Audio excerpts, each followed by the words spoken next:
Hi, my name's Georgia Foster, and I am known as the alcohol reduction expert. I help men and women reduce their drinking without having to quit.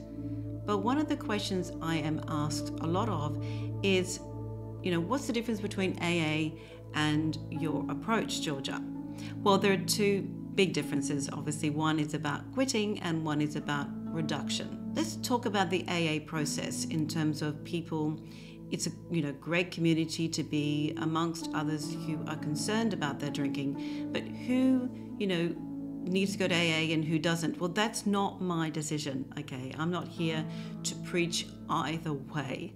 I'm here to help people understand their relationship with alcohol, because number one, AA is a place to go where you are aligned with other people, where you feel the support of that community. And that's really important to a lot of people. I know many people who've gone to AA and have felt that it hasn't been the right approach for them, that they would like to drink less. But ultimately, it's that person who makes that decision. But the thing is about AA is that if you are looking to quit, it's a great resource. There are a lot of sober programs out there. It's become very common, in fact, to go with a sober coach, for example. But what about those who don't want to quit? What about those people who really do want to drink less, who'd prefer to enjoy what they drink, but they know that they are drinking a little bit too much? So I want to share with you some top tips in terms of deciding how you want to drink, when you want to drink, and whether you need to quit or not, because there will be signs along the way. The first top tip is ask yourself, is alcohol really starting to infect your life, right? Is it starting to damage relationships? Is it starting to become more important than your family or money? I know many clients have come to see me and have said, Georgia, I actually think I need to quit. And I say, well, that's your decision. It's a very courageous decision. But you know what? Sometimes you just know when it's time.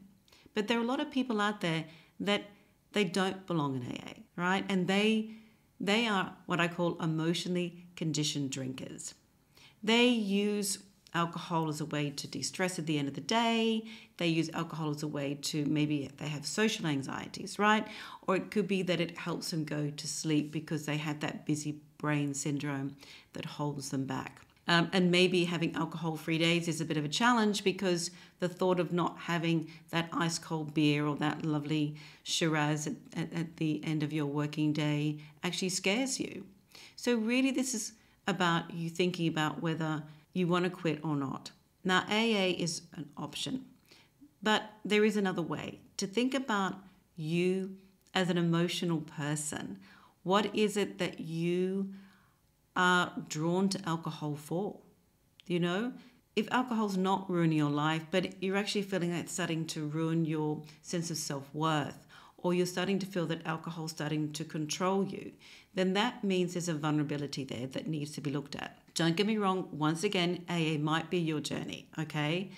But there are a lot of people out there who genuinely know they're in a drinking rut and they want to drink less. They just don't know where to turn. Because I believe that it's the thinking before the drinking that's the problem. And it's something that I really genuinely know from the 27 years of being the coalface of helping people reduce their drinking, is a lot of the drinking is habit. And those sorts of people don't belong in AA. It's not causing them any sort of emotional grief. So that's point number one. If alcohol is causing you lots of drama in your life and it's really affecting your relationships with others, then it's important for you to really think about that going sober route. But number two,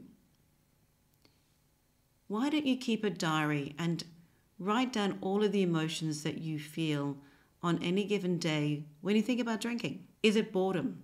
Now, boredom's a big trigger to drinking too much. I know a lot of people say to me, I know what my trigger is.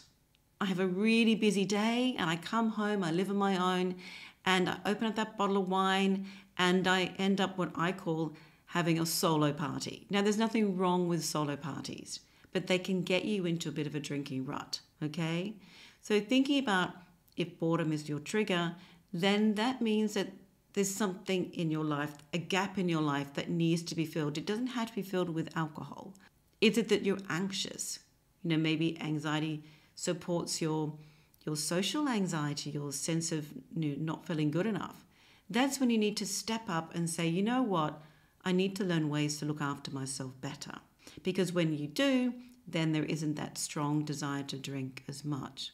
So thinking about going the route of choosing to look at the emotional conditioning there. Keep a diary for a week and see what that connection is between what you feel and when you drink and how much you drink as well, okay?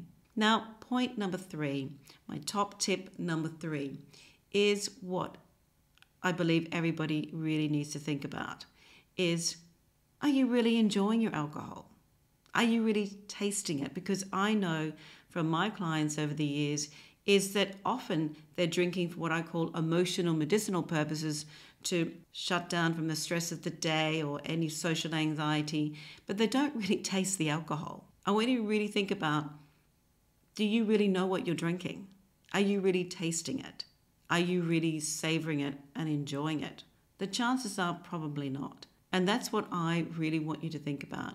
Don't have that wine when you're chopping the vegetables and you're focusing on the kids' homework. Really sit back and enjoy it. Really sit back and embrace it and taste it.